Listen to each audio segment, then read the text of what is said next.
नमस्कार, कैसे हैं आप। जिस सीआरपीएफ के जवानों ने हमेशा भारत की सुरक्षा के लिए आंतरिक सुरक्षा में अपना अमूल्य योगदान दिया है, बंगाल चुनाव में निष्ठुर हो चुकी ममता बनर्जी ने उस सीआरपीएफ की जवानों को घेर लेने का आह्वान किया अपने कार्यकर्ताओं के द्वारा। अब इस मामले में भी ममता बनर्जी को चुनाव आयोग ने नोटिस थमा दिया है। ये मामला सिर्फ चुनाव आयोग के द्वारा नोटिस ठहराए जाने तक है क्या? ममता बनर्जी ऐसा क्यों कर रही हैं? ममता बनर्जी इतनी बौखलाहट में क्यों हैं? चुनावी दांव को चलते हुए ममता ने हिंदू मुस्लिम किया, खुल करके कहा कि मुसलमानों अपना वोट मत बांटो, बटने मत देना, लोग आ रहे हैं, ओवैसी आ रहा है, फुरफुरा शरीफ का पीर ज्यादा आ रहा है, मुसलमानों अपना एक वोट भी बटने मत देना। इस बात की शिकायत प्रधानमंत्री ने अप्रत्यक्ष रूप से कर दी।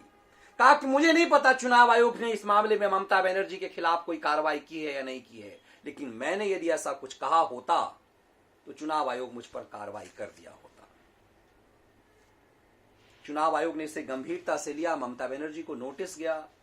सांप्रदायिक सौहार्द बिगाड़ने, प्रचार के दौरान वोट को मोबिलाइज करने को लेकर के गलत तरीके से धार्मिक भाव के आधार पे। लेकिन ममता बनर्जी यहीं नहीं रुकी थी, ममता उसके आगे भी गिर गई और उन्होंने कहा कि सीआरपीएफ बीजेपी की हो गई है सेना, अमित शाह की सेना है और ये यदि आपको वोट देने से रोके तो इसे घेर लो।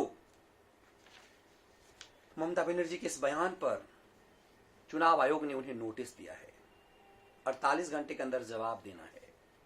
ममता बनर्जी की बौखलाहट इसलिए है कि चौथे फेज और पांचवें फेज में जो चुनाव है वो ज्यादातर उन क्षेत्रों में है जहां पर एक खास समुदाय का है, जिसके लिए तुष्टीकरण का वोट कहा जाता है और जिसके लिए ममता बनर्जी ने कहा कि मुसलमानों एक हो जाओ। इसलिए ममता की बेचैनी है कि इन एरियो में यदि सीआरपीएफ का कैंप ज्यादा होगा तो ये भ्रम वो फैला सकेंगी। दरअसल दोनों बयानों को यदि आप देखेंगे तो दोनों एक दूसरे से मिलता जुलता बयान है। सीआरपीएफ के खिलाफ एक खास समुदाय के अंदर नफरत डाल देना और उसे यह भरोसा दिला देना कि उसे जानबूझ करके वोटिंग से रोका जा रहा है, उसके अंदर यह डाल देना, यही परसेप्शन का खेल है और ममता बनर्जी यही दांव चल रही है। ममता ने इसीलिए इस चौथे फेज के पहले कहा कि आपको सीआरपीएफ के जवानों को घेर लेना चाहिए यदि आपको वोटिंग करने से रोके।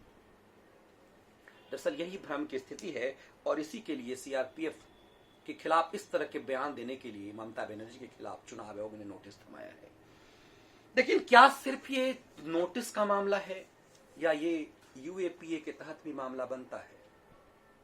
कानून के जानकार मानते हैं कि एक ऐसा मामला है कि आपने सीधे तौर पे सीआरपीएफ जैसी संस्था जो देश की सुरक्षा की जिम्मा जिसके ऊपर है, जिसने अभी हाल में छत्तीसगढ़ में जिसके 22 जवान शहीद हुए, वीर गति को प्राप्त हुए, 30 से ज्यादा जवान जिसके घायल हुए, जो देश की सुरक्षा के नाम पर अपना सर्वोच्च बलिदान दिया, उनके खिलाफ ऐसा नफरत। पुलवामा में 40 जवान इन्हीं के मारे गए थे, बलिदान उनका हुआ था और इसी के बलिदान का बदला लेने के लिए भारत ने बालाकोट में सर्जिकल स्ट्राइक किया था, जो भारत ने पहली बार अपने दुश्मनों के खिलाफ ऐसा किया। तो उस सीआरपीएफ के जवान जो भारत की आंतरिक सुरक्षा के प्रति सजग होते हैं, उन सीआरपीएफ के जवानों के प्रति जो ममता बनर्जी ने जो नफरती बयानबाजी की है वो कितना गंभीर है? क्या सिस्टम, क्या गृह मंत्रालय इसे गंभीरता से नहीं ले सकता? क्या लोकल प्रशासन इसे गंभीरता से नहीं ले सकता? क्या चुनाव के बाद यह मामला यूएपीए एक्ट के तहत बनता है? क्या चुनाव के बाद ममता बनर्जी के खिलाफ यूएपीए के एक्ट के तहत मुकदमा दर्ज होगा? क्योंकि यह पूरी तरह से राष्ट्र की सुरक्षा के खिलाफ एक बयान है। आप यदि प्रशासन, पुलिस, सेना के खिलाफ इस ढंग का बयान देते हैं, इसका मतलब एक तरह का यह राजद्रोह है। तो क्या इस मामले को गंभीरता से और लिया जाएगा? यदि चुनाव आयोग ने इसे गंभीरता से लिया है तो क्या प्रशासन को इसे गंभीरता से नहीं लिया जाना चाहिए? दरअसल एनएसजी के कमांडर कमांडो रहे दीपांकर भट्टाचार्य को मैं एक टीवी चैनल के डिबेट में सुन रहा था। उन्होंने 7 अप्रैल को टीएमसी के एक प्रवक्ता के सामने एक टीवी चैनल के पर कहा था कि बांग्लादेश के आतंकी संगठन हरकत उल जिहाद इस्लामी के आतंकी गुट बंगाल में घुसे हुए हैं। तो क्या ममता बनर्जी के इस बयान का दुरुपयोग ऐसे लोग नहीं कर सकते? क्या ऐसे आतंकी संगठन इसका दुरुपयोग नहीं कर सकते? ये तमाम चीज हैं जो जांच एजेंसी को इसे गंभीरता से लेना चाहिए। और चुनाव आयोग की सख्ती के बाद यह अपेक्षा प्रशासन से भी की जाती है कि इस तरह के बयान अपनी सेना के खिलाफ, अपनी पुलिस व्यवस्था के खिलाफ, कि उसे घेर लिया जाए। जिस दिन जनता ये सब करने लगेगी तो कैसी अराजक स्थिति पैदा हो जाएगी। क्या ममता बनर्जी के ऊपर अराजकता फैलाने इस तरह के केस जो यूएपीए के कानून के दायरे में आता है, ऐसा नहीं बनता। ये अपने आप में कई सवाल है। चुनाव के बाद, अभी चूंकि चुनाव चल रहे हैं इसलिए इसकी परिणति कुछ और हो सकती है।